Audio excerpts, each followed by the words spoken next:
Olá, cara acadêmico, tudo bem? Seja muito bem-vindo à nossa aula de número 2, né?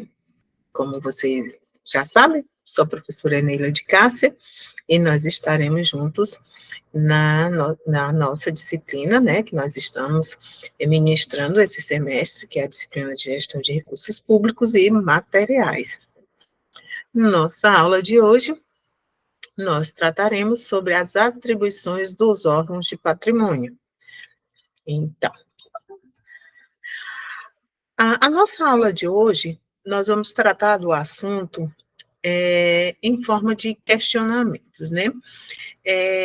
Nesse sentido, diante do que nós já vimos na primeira aula, né? Nós vimos alguns pilares da gestão de recursos públicos, né? Aliás, de recursos materiais e patrimoniais, a função, né? Dessa gestão de recursos materiais e patrimoniais. E nessa aula de hoje, pergunto a vocês, diante do material lido, né, que você já leu o material dessa aula, o que você compreende por gestão de patrimônio público? O que você compreende a respeito dessa temática, né? Então, lá, primeiro questionamento. O que é gestão do patrimônio público, né?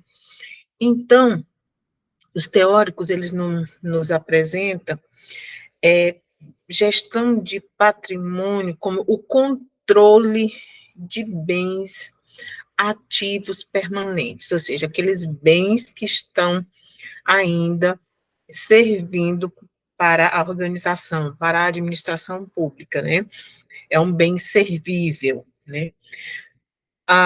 E a gestão do patrimônio público, ela diz respeito desde a chegada desse patrimônio até a sua destinação final, né? Então, nesse sentido, para que haja uma boa gestão patrimonial, é imprescindível gerir, acompanhar, controlar, analisar e destinar os bens patrimoniais de uma forma o quê?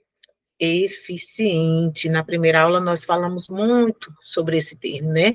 Utilizar os recursos materiais e patrimoniais de forma eficiente. E quando nós tratamos a respeito da sustentabilidade, de forma eficiente, ética e consciente. É isso? Você lembra dessa aula? Então vamos lá. O segundo questionamento é: quais são as principais atividades realizadas pela área da administração patrimonial, né? Então, vamos lá. Instruir, estruturar, controlar, supervisionar o cadastro de bens patrimoniais, né? Isso compete ao órgão. Avaliar a conveniência desses equipamentos, né? Conveniência. Ah, professora, como assim conveniência, né? Se eles estão utilizados, né? Se de fato precisa adquirir novos bens, né? Os bens que estão no órgão, a administração pública está utilizando, são suficientes ou não? É necessário adquirir mais, né?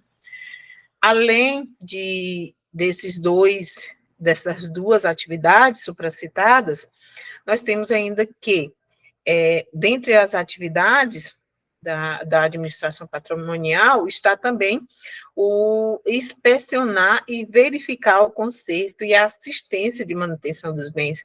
Lembra que nós falamos na aula 1 sobre a manutenção e conservação dos bens, né?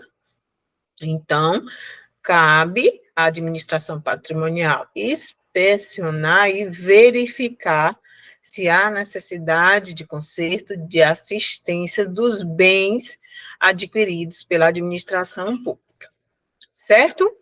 Então, vamos lá? E aí, quais as leis que regem o patrimônio público, né? Nós temos aí a Lei 8.987, de 13 de fevereiro de 1995, né? Essa lei, ela ela dispõe sobre o regime de concessão e permissão da prestação de serviços públicos, né, que está previsto também no artigo 175 da Constituição Federal. E quem é o responsável pelo patrimônio público, né? Os bens patrimoniais, eles são de responsabilidade dos servidores públicos. Por que que é responsabilidade dos servidores? Porque nós, servidores, e aí eu falo nós, porque eu sou servidora pública, nós que detemos a guarda, né? Nós que utilizamos aquele bem. Por exemplo, na minha mesa, eu possuo um computador de mesa, então é minha responsabilidade o zelo, cuidar daquele bem, né?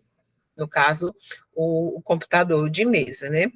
Eu preciso utilizar ele de forma adequada, né?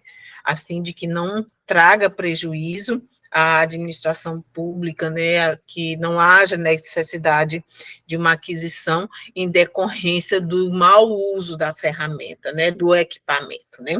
E isso está previsto aí no artigo 70 da Constituição Federal. E aí, como deve ser feito o controle patrimonial, perdão, no setor público, né? No setor público, esse controle patrimonial, ele deve ser, né, feito pelo Estado, né? No caso, em se tratando de órgão público, né? Em se tratando de empresa privada, a responsabilidade desse controle é a contratada pela empresa para esta finalidade. Né? E nesse sentido, para que se possa fazer um bom controle patrimonial, no caso, aqui nós vamos nos referir à administração pública, é importante o quê? Nós falamos lá na nossa primeira aula, né? Manter o cadastro atualizado dos bens, né? E saber a finalidade daquele bem, né? Bem como seu estado de conservação, certo? Então, quais são as etapas necessárias para uma gestão patrimonial? Né? Elas são 6 etapas. O inventário de bens patrimoniais, né? O segundo, se trata da avaliação dos ativos existentes, né? O terceiro diz respeito à revisão da vida útil do bem, né? A etapa 4 trata da atualização dos bens. A etapa 5 da conciliação físico-contábil. E a etapa 6, que trata do teste impairment. O que é o teste impairment, né? É um teste criado para comprovar se há possibilidade de recuperação, né?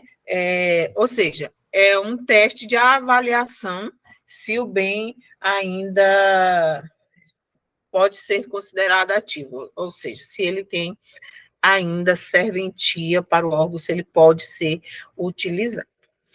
Essas outras etapas nós vamos tratando especificamente nas aulas seguintes.